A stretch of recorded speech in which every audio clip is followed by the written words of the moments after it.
Hey folks, welcome back to our video series working with the slider components. In this one we're going to talk about the YouTube video slider. This is one of my favorite components that we've added to the new Bootstrap framework. We're going to show you how to add or remove videos, change the captions, change the preloader image, and change the thumbnail image. Let me just take a look at what this really looks like here in one of our example pages. Here's an example of the video slider. I really like this because you can have the little thumbnails over here and you can sort of scroll through the list. It's got the video title, a real short bit shows up right here, and then if you hover over it gives you a description or the title and the description over here. So a lot of flexibility. Now one of the things you'll need to do with this, and we've tried a few different variations when you're working with a YouTube video, is to create some sort of a preloader image. I mean, you can have a basic generic image that just shows up, but you probably want something that actually gives some detail on what that particular video is about. When you upload a video to YouTube, by default YouTube will actually create some variations. It sort of takes a screenshot of the like a single frame out of the video, but it doesn't give the user a good idea of what the video is all about. I mean, you've seen the thumbnails on YouTube itself, and it may or may not represent what that video is actually about. So we're going to show you a different method, creating your own preloader image and a thumbnail version of that image as well,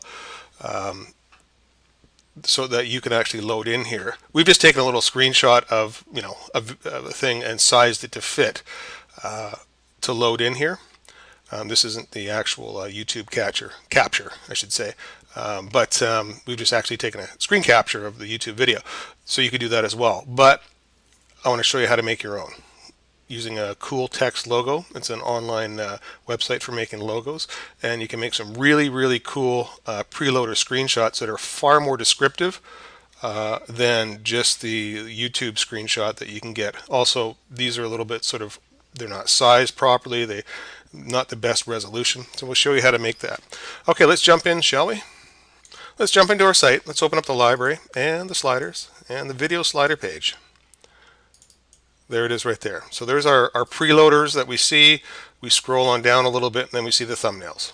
Okay. If we go to our code view, everything's commented for us. So let's talk about adding videos. First of all, you probably have a good idea of how many videos you want to start with. I had 6. I've added a couple more, so we'll just rename these to 7 and 8. There we go. So we can comment things. And down below we have the thumbnails. So two things are loading in separately. The preloader, or the video, is loading in up the top of the code, and the thumbnail is loading in down at the bottom. So those are the two of the things we'll need to change. Each bit of code in here, and then the thumbnail that represents down below. And all I've done for a demonstration is I've basically just copied 1 and 2, pasted it down below to make it 7 and 8. So if we wanted more than videos than what I have right here, we just basically copy an existing comment tag with all the code in and paste it down below, or wherever, in whatever sequence we want. All right, and then we do the same with the thumbnail down here. We just copy one and we paste it.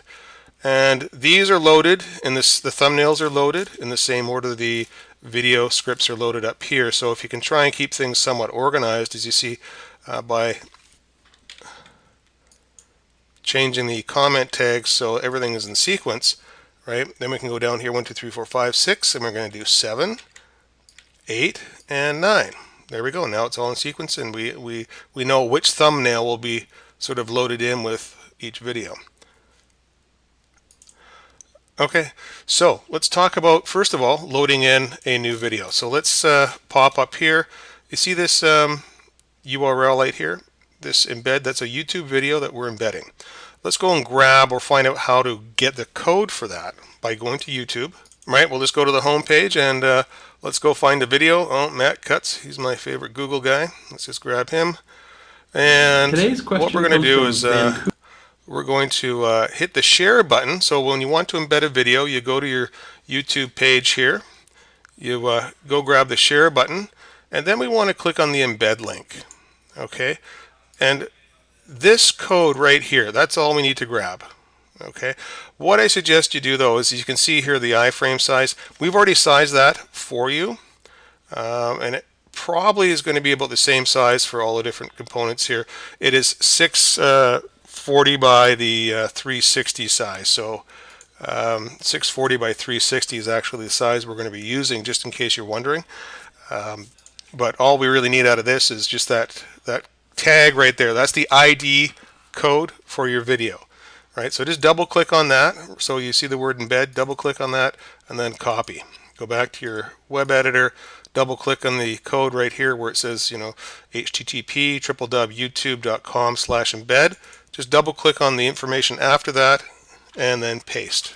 There we go. Now we've got a new video linked in here.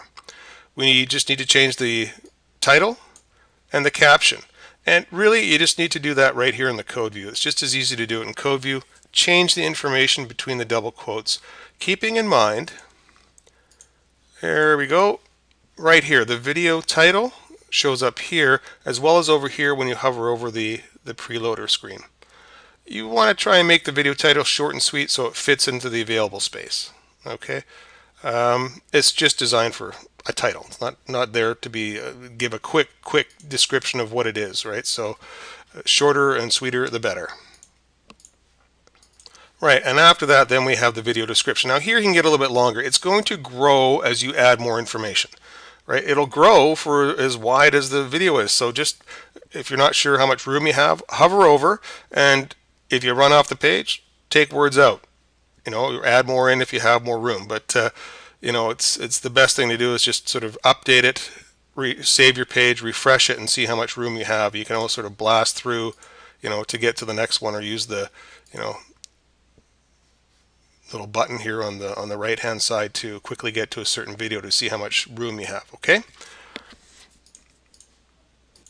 so there's our title, there's our caption. We've loaded in a new video. We've shown you how to add an additional video and then add a thumbnail. Now let's show you how to change the preloaders. In other words, let's show you how to change the picture that loads in with each video and the thumbnail that goes with it.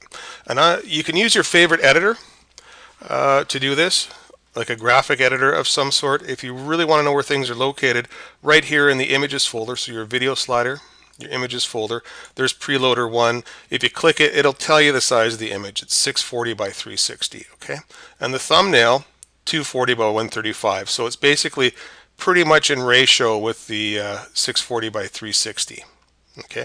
We do need to create 2 separate images though, because we're not specifying an image size here, so you will need to create 2 separate images. Now in order to do that, I'm going to show you a real quick method, not quick, but a creative method, let's say, for creating a preloader. And we're going to do that online. If we just go to Google and type in cool text logo, right? cooltext.com comes up, and logos. Just click on that link right there. Just make sure you're at cooltext.com logos. This is the page you're going to wind up on. Okay, right here.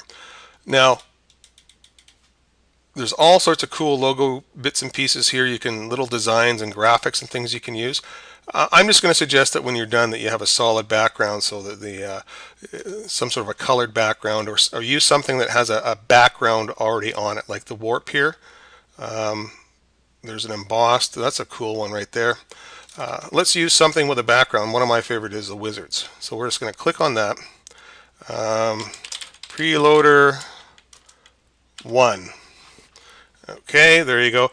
When you're working with cool text, one thing I noticed is if you want to have the text sort of centered, you have to sort of nudge it over with your cursor, like so, to figure out how things are going to line up. Okay, so that's preloader 1. You can change the font and play around with this as much as you want. But the first thing I want to change is the image size. I want to deselect the auto, and I'm going to type in a width of 640, and I'm going to type in a height of 360. And when you do that, because you're online, it is going to take a second to adjust, okay? Click off the page here, and there we go. Now we've got the 640, so we've got the right size and background, but our text is sort of up here in the left-hand corner. So we can go down to the back to the image size, and now we can click on the alignment, and let's select centered. And scroll up here, and there it is, centered right now. So that looks way, way better. Right? We have so much room to play with. We can change the font size now. There we go. Let's make it even larger. There we go, preloader 1. Okay, so we have, make sure, just to confirm, 640 by 360. Our image size is centered and file format PNG. We might as well make that a JPEG. You can make PNG and JPEG. It doesn't matter as long as there's a solid background behind it. Like this includes a background image, this particular style, so that works really well. And once you've got all your settings, just hit the create logo, download image, and I'm just going to leave it at the cool text name right here. Hit the save, and I'm just going to download it to my desktop. Okay, so I've gone back to my web editor. There's my images folder. I'm just going to nudge this over here so you can see it. There's my cool text background. I'm just going to drag it into the images folder like so. And all I need to do now really is just, I can just go into my design view, double click. This is the first one here. Double click this one. See, it says preload 1 JPEG. I can hit the browse button, go to my library, sliders, video slider, and images folder, and select the cool text like so. Hit OK. There it is. It shows up now. I want to make sure this is responsive, so I'm going to double click again, hit the appearance tab, and then deselect the size. Okay. If I whip over to the code view, I'll see that it now displays the cool text JPEG. Perfect. Okay, let's just see what that looks like in our browser. There it is right there. So that's the preloader. Pretty awesome. I mean, you can make a really cool preloader with that tells your visitors exactly what this video is about. I mean, besides the title and the caption, it can really grab their attention. The only thing that's missing now is the thumbnail doesn't match up. So we need to go and make a version of the thumbnail for this particular slider as well. And we can do that on cool text, just repeating the process. Right? So our thumbnails are 240 by 135. Okay, so what we're going to do is just go back to our cool text site here. We're going to preloader 1. Let's change our font size down to like 40.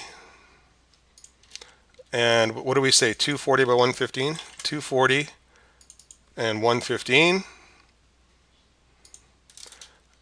Let it do its thing. There we go. So now we've got preloader 1, and it's still going to size itself down a little bit when we're actually looking at the page here. Excuse my scrolling through everything here, but it's still going to size it down a little bit.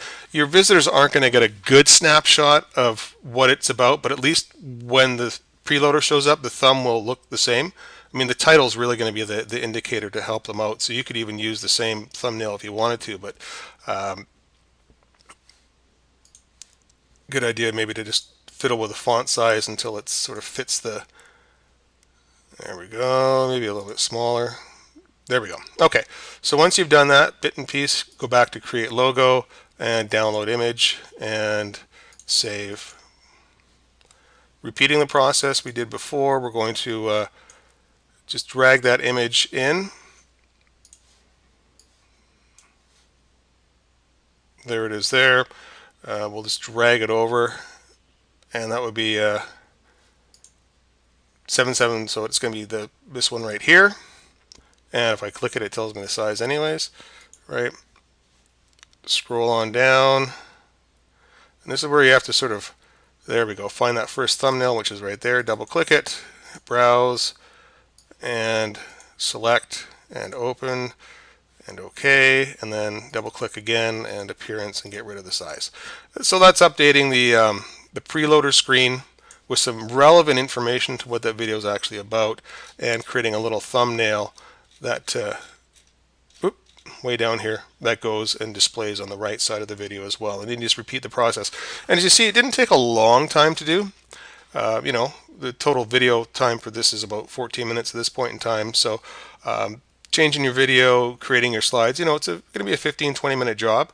But with a little bit of creativity and effort, you know, maybe spend a little bit more time than that on cool text and create some really cool images, or create your own, you know, snapshots and screenshots. Just make sure they're the same size as the preloader and the thumbs, and then load them in, and you can always tell what size they are right here.